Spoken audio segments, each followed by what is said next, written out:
네, 안녕하세요. 네, 하이라이트 성경으로 구약 전체의 흐름을 살펴보고 있습니다. 네, 주기를 살펴보려고 하겠는데요.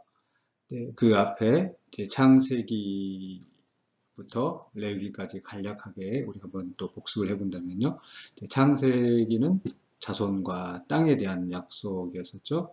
그래서 창세기 1장부터 11장까지 시작, 그래서 세상이 어떻게 시작이 되었고, 또 그 가운데 죄가 어떻게 시작이 되었는지, 또 이런 과정을 통해서 인류에 문제가 생겼음을 성경이 지금 보여주고 있습니다. 그리고 두 번째 장면이 이제 12장 도입장까지 해서 족장들, 이 세상의 문제를 해결하기 위해서 하나님께서 아브라함을 택하시고 그에게 자손의 번성과 또 땅의 약속을 주셨죠. 그리고 이제 그 약속이 이삭에게 또 야곱에게 넘어가는 장면이 창세기에 있었습니다. 그리고 이제 출애굽기에 와서는 이제 번성한 야곱의 자손들을 하나님께서 애굽에서 구출하여 내시고 시내산으로 데려오시는 내용까지 였었고요. 그리고 이제 출애굽기 19장부터 40장 그리고 레위기는 그 시내산에서 하나님께서 이스라엘 백성과 함께 언약을 맺으셨던 그런 내용이었습니다. 그리고 나서 이제 민수기로 이어지게 되는데 바로 이 시내산에서 언약을 맺고 이스라엘 백성들은 하나님의 인도하심을 따라 약속의 땅으로 가는 겁니다. 그래서 민수기의 제목을 광야라, 민수기 주제를 광야라고 생각하면 되겠습니다. 시내산을 떠나서 약속의 땅에 가기까지 광야의 여정인데, 이 백성이 순순히 하나님을 따라가지 않아서 가데스 바네아에서 그 땅에 들어가지 않겠다고 하나님께 거역하다가 심판을 받아서 40년 동안 광야에서 방황하다가 출애굽 세대가 다 죽고 이제 새로운 세대가 요단강 동편에 올라가게 되죠. 그래서 민수기는 또한 그 백성들의 수를 세는 책이다. 백성민 수수, 또 영어 성경으로 넘버스라고 되어 있는데 그 백성들의 수를 이제 먼저 시내산에서 세죠. 이제 출애굽 세대의 수를 세고 이때는 이제 행진을 위한 준비로서 수를 셌습니다. 그리고 두 번째 수를 센 것은 이 요단강 동편에 와서 거기에서 이제 신세대 수를 세죠. 그리고 그 수를 세는 목적은 이제 가나안 땅을 분배하기 위해서 였습니다. 이렇게 민수기는 백성들의 수를 세는 이야기와 함께 이제 광야의 여정을 40년의 방황의 여정을 담은 책이다. 이렇게 간략하게 요약하면 되겠습니다. 자, 민수기의 내용도 네 장면으로 나눠볼 수 있겠죠. 먼저 1장부터 10장까지 채비, 그리고 반역, 방황, 신세대입니다. 백성들이 약속의 땅으로 들어가기 위해서 행진을 준비하는 채비의 과정에서 그리고 그 이후로 약속의 땅을 가다가 또 순순하게 가지 않고 반역을 일으켜서 하나님의 심판을 받아서 광야에서 방황하고 방황하는 동안 40년 방황 기간 동안에 출애굽한 세대는 다 죽고 이제 신세대가 약속의 땅에 들어갈 준비를 하는 겁니다. 이제 차례로 이 네 장면을 살펴보겠습니다. 먼저 첫 번째로는 1장부터 10장까지가 채비입니다. 이제 행진을 하기 위해서 준비하는 그런 내용이겠죠. 맨 먼저 하나님께서 1장부터 4장까지에서는 이제 인구 조사를 하고 진을 조직하게 했습니다. 자, 1장부터 2장에서 그 인구 조사하는 내용이 나오죠. 그래서 1장에서 하나님께서 인구 조사를 하라고 명령을 하시고 민수기 1장 한번 이제 가보실까요? 민수기 1장에서 보시면 한번 성경을 펴서 민수기 1장 1장 2절에서 너희는 이스라엘 자손의 모든 회 중 각 남자의 수를 그들의 종족과 조상의 가문에 따라 그 명수대로 계수하라. 그래서 수를 세게 했어요. 근데 수를 세는데 이 3절에 보면은 20세 이상으로 싸움에 나갈 만한 모든 자를 계수하겠습니다. 왜 이렇게 20세 이상으로 싸움에 나갈 만한 자를 계수하게 했을까? 물론 군대를 조직한다는 의미도 있지만은 그러나 굳이 이렇게 남자들만 하게 한 이유는 이제 아마도 그 한 가족을 중심으로 이렇게 숫자를 가족을 세를 세는 것이 아닌가 싶습니다. 그래서 한 가족을 이룰 수 있는 가장 그죠? 그 가장을 중심으로 해서 인구를 조사한 것으로 생각이 됩니다. 자, 그래서 이제 1장에서 인구조사를 다 하고, 이제 각 지파별로 인구조사의 숫자가 보고로 올라오죠. 단, 레위 지파는 개수하지 않도록 47절에 보시면, 이제 레위는 그 개수에 들지 아니하였다. 그래서 레위 지파는 개수하지 않고 따로, 이들을 구별했어요. 그 이유는 50절, 51절에 쭉 나오는 것처럼 성막을 관리하는 특별한 임무를 그들에게 맡기는 겁니다. 자, 그래서 1장과 2장에서 이제 수를 세는데, 수를 세고 나서 이제 2장에 가보시면, 이제 그 수를 센 대로, 성막을 중심으로 동서남북으로 이제 배치를 하게 하죠. 자, 그래서 2장에 가보시면, 자, 2장, 자, 2절에 이스라엘 자손은 각각 자기 진영의 군기와 자기 조상의 가문의 기호 곁에 진을 치되 회막을 향하여 사방으로 진을 치라. 그래서 회막을 중심으로 사방으로 이제 진을 치게 하셨어요. 맨 먼저 3절에 보시면 이제 동방 해돋는 쪽에 진칠자. 그래서 동쪽부터 시작되어지죠. 그래서 3절에 동방, 그리고 10절에 남쪽, 그리고 18절에 서쪽, 이런 식으로 동서남북으로 되어 있는데요.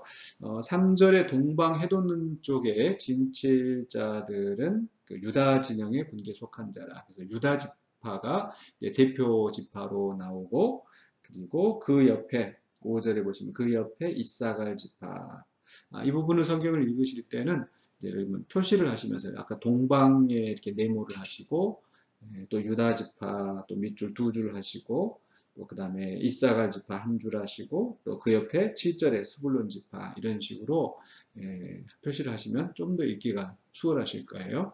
자, 그래서 동쪽에는 유다 지파의 진영의 군기를 중심으로 유다 지파, 이사갈, 스불론 지파가 자리를 잡았습니다.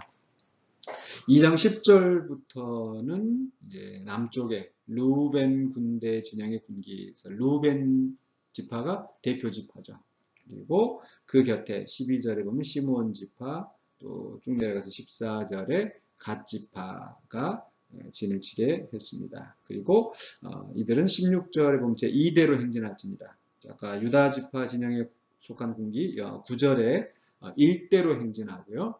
그리고 루벤 지파, 이 남쪽의 지파들이 또 행진할 때는 제 2대로 행진하도록 지정했어요.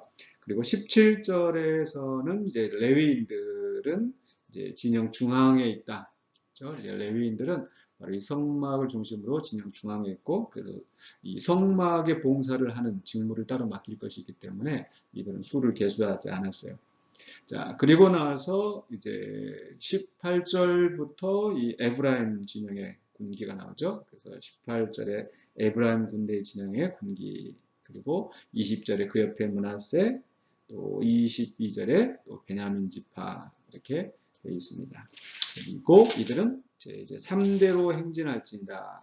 24절에 3대로 행진할지니라 라고 지정하셨어요. 그리고 마지막 이제 25절부터는 단 진영의, 단 군대 진영에 속한 사람들, 그래서 단 지파가 대표 지파고, 그 곁에 27절 아셀 지파, 또 29절에 보면 또 납달리 지파, 이렇게 구성이 되어 있습니다.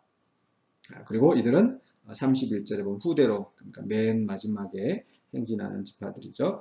그래서 이 지파의 구성을 보면은요, 좀 중요한 좀 특징이 하나가 나오는데, 사실 이 동쪽에 제 일대로 서 있는 지파가 진을 치고, 또 일대로 행진하는 지파가 가장 중요한 지파인데, 으뜸이 되는 지파가 바로 이 유다 진영에 속한 군기라는 거죠.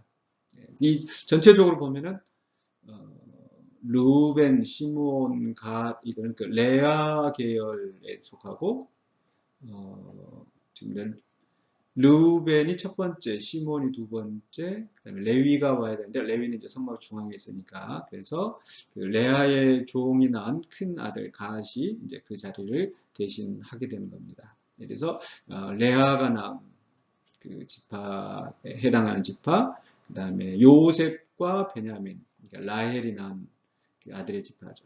그리고 나머지 그 종들이 낳았던 그 지파 이렇게 보시면은 되겠습니다.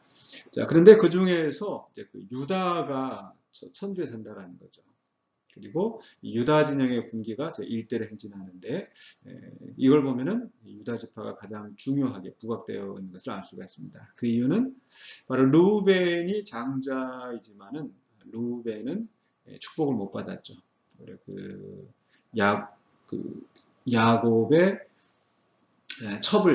첩과 이제 통간한 간통한 그 죄로 말미암아서 장자권을 빼앗겼다고 할 수 있겠습니다. 그리고 시몬과 레위는 둘째, 셋째 그 세겜 족속과의 그 싸움 때문에 그때 저주를 받아서 축복을 못 받았었고, 그리고 네 번째 아들이 유다이고 그 뒤로 동생이 이사갈 스불론입니다. 그래서 이 유다가 처음 복을 받은 그런 아들이고, 또 창세기 49장 9절과 10절에 보면은 이 유다 지파에서 왕이 나올 것을 예언되어 있습니다. 그렇기 때문에 또 거기에 유다 지파는 사자 새끼로다, 이런 예언이 나왔었죠. 그래서 적들을 정복하고 원수의 목을 잡고 하는 그런 내용들이 나오기 때문에 바로 이 유다 지파에서 나오는 왕, 정복자를 또 상징을 하고 있고, 그래서 선두에 유다 지파가 행진하는 거, 또 그리고 아마 유다 진영의 군기는 사자였을 것이다. 그 유대인들의 전통에 의하면은 사자일 것이다, 이렇게 이야기를 합니다. 그리고 르우벤은 이제 장자, 어쨌든 태어나는 것은 첫 순서였기 때문에 아마 르우벤 진영의 군기는 사람의 모양이지 않았을까, 이렇게 추정이 되고요. 에브라임은 아마 이제 요셉 지파, 요셉 자손들인데 그 군기를 했을 것이다. 단 지파는 독수리. 자, 이렇게 사자, 또 사람, 소, 독수리 이렇게 네 조합 하면 이제 떠오르는 부분이 있죠.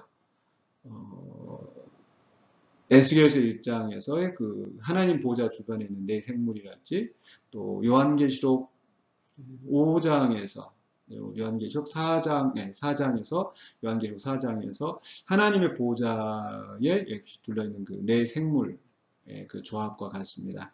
그래서 이것이 의미하는 바는 사자는 들짐승의 왕이고, 소는 가축의 왕이고, 또 독수리는 날아다니는 새의 왕이라고 할 수 있겠죠. 그리고 이 모든 것들을 다스리는 하나님의 형상으로서의 사람.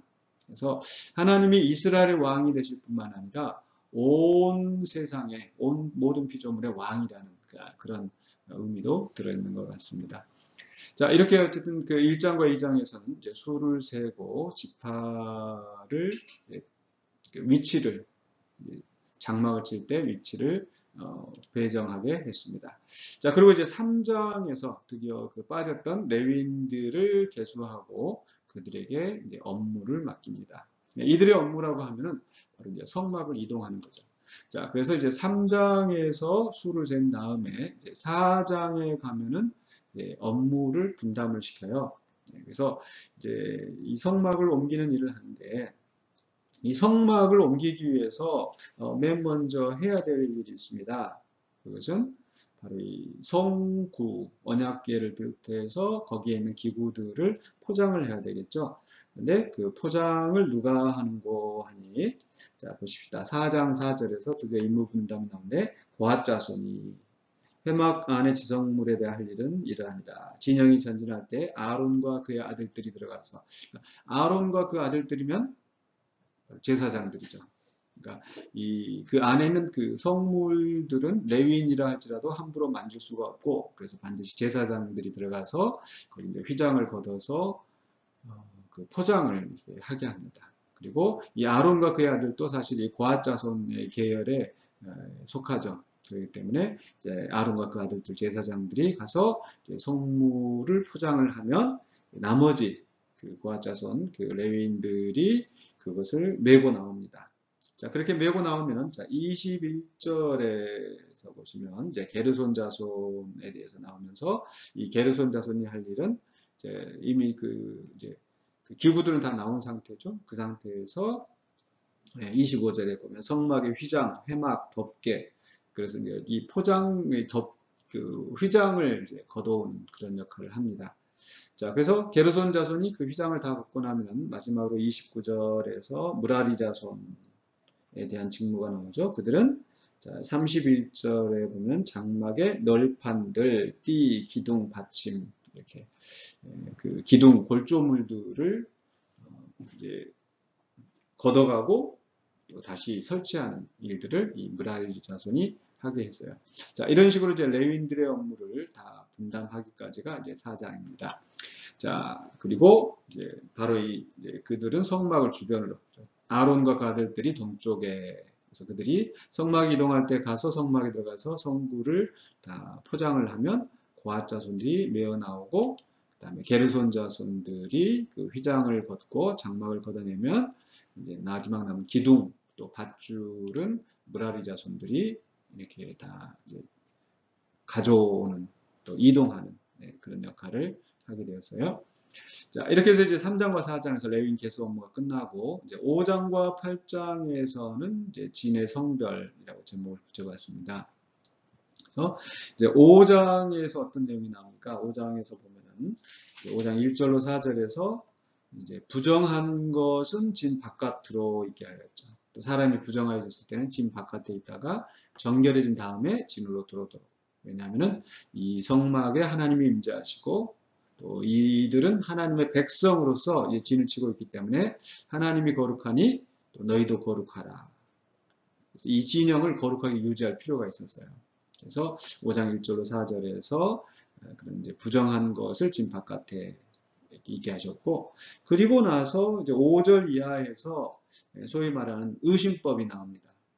의심법이라고 하면은 바로 이제 그 아내가 간통을 했다고 의심되면 그냥 쫓아내거나 그냥 어떻게 처벌하는 것이 아니라 거기에 대해서 이제 합당한 재판을 하게 하는 그런 의미가 있습니다.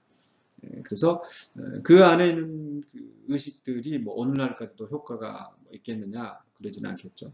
근데 이제 이런 그 제도를 통해서 하나님께서는 이 각 그 지파의 각 구성원들 즉 각 가정이 어떤 그 순수성을 이렇게 유지할 수 있도록 또 내부적으로 분열되지 않도록 그런 장치를 하신 것 같아요. 자, 그리고 이제 5장의 의심법에 대한 것이 넘어간 다음에 6장에서는 이제 나시린의 소원에 대한 말씀입니다. 나시린은 바로 이 평민들 가운데서 하나님께 특별히 자신을 구별하여서 하나님의 그 봉사를 하는, 하나님 일을 하게 하는 그런 사람들이라고 할 수 있겠습니다. 그래서 6장에서는 나시린이 어떻게 하나님을 가까이 하고 섬길 것인가. 7장에서는 자, 7장에서는 7장 2절에 보시면 이스라엘 지휘관들 곧 그들의 조상의 가문의 우두머리여 지파의 지휘관으로서 계sam을 받은 자의 감독들이 헌물을 드렸다. 그렇죠? 이제는 평민에서 그 다음에 각 감독들이 하나님의 성막을 위해서 쓸 것을 헌물하였다. 그게 이제 7장의 내용입니다. 그래서 하루 12절의 첫째 날에 또 18절의 둘째 날에 해서 각 지파의 우두머리들이 하루에 그 제물들에 해당하는 순서에 따라서 제물을 드렸죠. 그리고 이제 8장에서는 바로 레위인들을 8장 6절에 이스라엘 자손 중에서 레위인을 데려다가 정결하게 하라. 그래서 레위인들을 정결하게 하나님 앞에 헌신하게 하는 겁니다. 자, 그래서 5장에서는 각 가정을 순수하게 유지하게 하는 것. 6장에서는 그 평민들 가운데 특별히 구별한 사람들, 7장에서는 그 평민들 중에서 지도자가 되는 감독들, 그리고 맨 가운데에 레위인들, 이런 식으로 성막을 중심으로 체계적으로 조직을 하게 했습니다. 자, 이제 배치가 다 끝나고 또 이제 그 성별 헌신 위임하는 그런 이제 절차들이 다 끝났기 때문에 이제 9장과 10장에서는 이제 진의 이동을 하게 되죠. 9장 1절로 14절에서 6월절을 지킵니다. 그래서 이제 그 바로 1년 전에 하나님께서 그들을 이스라엘 애굽에서 구출해내셨던 그 사건을 이제 다시 한번 기념하면서 이제 길 떠날 준비를 하는 거죠. 9장 15절로 23절에서는 그 이스라엘 백성들이 행진할 때 구름 기둥과 불 기둥이 함께 하였었고, 그래서 그 구름이 떠오를 때 이스라엘 백성들이 떠나갔고, 또 구름이 머무를 때는 이스라엘 백성도 함께 머물렀어요. 즉, 그래서 이들은 하나님이 명령하시면 여호와의 명령을 따라 머물기도 하고 여호와의 명령을 따라 행진하기도 하고, 하나님의 백성이기 때문에 왕이 하나님이시고, 그래서 그 왕의 명령을 따라서 행진하는 그런 형태로 되어 있습니다. 자, 그리고 10장에서는 나팔 신호, 그 많은 회중들을 움직이려면은 나팔 신호가 있어야 되겠죠. 한 번 불면 누가 나오고, 두 번 불면 어느 지파가 나오고, 세 번 불면 이런 식으로 나팔 신호를 다 정했어요. 그리고 나서 드디어 10장 11절로 36절에서 이제 드디어 이스라엘 백성들이 약속의 땅을 향해 떠나갑니다. 자, 여기까지가 이제 첫 번째 채비에 대한 그 말씀이었습니다. 자, 두 번째 장면은 이제 11장부터 14장까지 바로 반역입니다. 자, 시내산에서 이제 언약을 맺고 또 모든 그 인구 조사를 하고 나서 또 조직 또 장막을 치는 위치 또 행진의 순서, 자, 이런 것들을 이제 다 준비한 거죠. 자, 그리고 나서 이제 두 번째 장면은 이제 반역입니다. 하나님의 그 백성으로서 다 조직하여서 이 길을 떠나는데 이 백성들이 순수히 가지 않는 거예요. 그리고 마지막에는 이 가데스 바네아에서 또 가지 않겠다라고 완전히 하나님 앞에 반역하는 그런 내용이죠. 그래서 11장부터 14장까지는 반역입니다. 11장에서 이제 원망이 시작됩니다. 하나의 그 반역의 어떤 그 전초전이라고 할까요? 그래서 뭔가 좋지 않은 조짐이 보이기 시작합니다. 그 중에서도 1절로 3절에서는 그 백성들이 원망하였고 하나님께서 여호와의 불을 1절에 그들 중에 붙여서 진영 끝을 살게 하셨다. 아마 진영 끝이라고 하면은 아주 낮은 그 족속들, 어쩌면은 그 출애굽할 때 그들과 섞여 있었던 그 다른 종족들이라고 할 수 있겠습니다. 그래서 이들이 기도하는데도 하나님께서는 그들의 기도를 들으시고 그 불이 꺼지게 하셨어요. 자, 어쨌든 그 끝에 불살라졌다라는 것, 아마 바닥층에서 그런 원망이 있지 않았을까 생각됩니다. 자, 그런가 하면 반대로 12장에서는 11장 4절로 35절에서 기브롯 핫다와 그 원망이 점점 이제 온 회중들에게 퍼져나가고, 그래서 그들이 이제 망나만 먹는 것에 대해서 불평하고 또 욕심을 내고, 그래서 하나님께서 그 가운데 이제 그 70장로를 세우십니다. 모세가 혼자 하지 못하겠다고 해서 70장로를 세우는 사건이 나오고, 그리고 이스라엘 백성들이 고기를 먹지 못한다고 원망을 하니까 메추라기를 실컷 먹도록 그렇게 하나님께서 하셨습니다. 그게 어떠면은 그 이스라엘 백성들의 그 욕심에 대한 하나님의 그 엄중한 심판이었었죠. 아주 질리도록 먹게 하시는 하나님. 그리고 그것이 이제 기브롯 핫다와라 탐욕의 무덤이다. 이스라엘 백성들의 탐욕에 대해서 지적하는 그런 부분입니다. 12장에서 보면 12장에서는 이제 더 이상 그 약한 자들, 낮은 자들의 원망이 아니라 어떻게 보면 그 권력의 가장 정점에 있다고 할 수 있는 그 미리암과 아론이 모세를 비방하는 겁니다.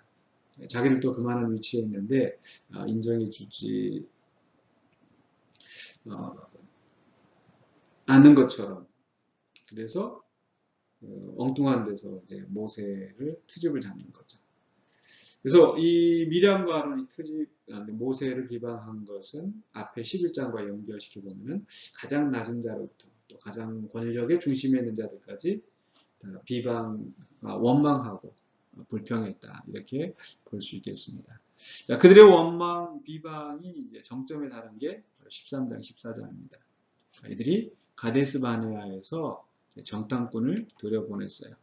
근데 그 정탐꾼이 와서 보고하는 내용이 정말 좋은 땅이긴 하지만 거기에 있는 백성들이 아주 키도 크고 그 성읍은 높고 그래서 도저히 우리가 그들과 싸울 수가 없더라. 그래서 우리가 차라리 애굽으로 돌아가자. 뭐 이렇게 이야기가 흘러가는 겁니다. 지금 하나님은 이스라엘 백성들을 통해서 하나님의 나라를 회복하시려고 그들을 아브라함 때부터 택하시고 또 애굽에서 크게 번성하게 하시고 애굽에서 나오게 하셨는데 그 하나님의 뜻과 상관없이 자기들은 그저 눈에 보이는 대로 애굽으로 돌아가겠다고 한 거죠. 그래서 하나님께서 그들에 대한 심판을 선고하셔서 이제 바로 40일 동안 광야에서 40일 동안 약속의 땅 정탐했는데 거기에서 40년 동안 하루를 1년으로 계산해서 40년 동안 그들 가운데 다 심판을 받고 죽게 하셨습니다.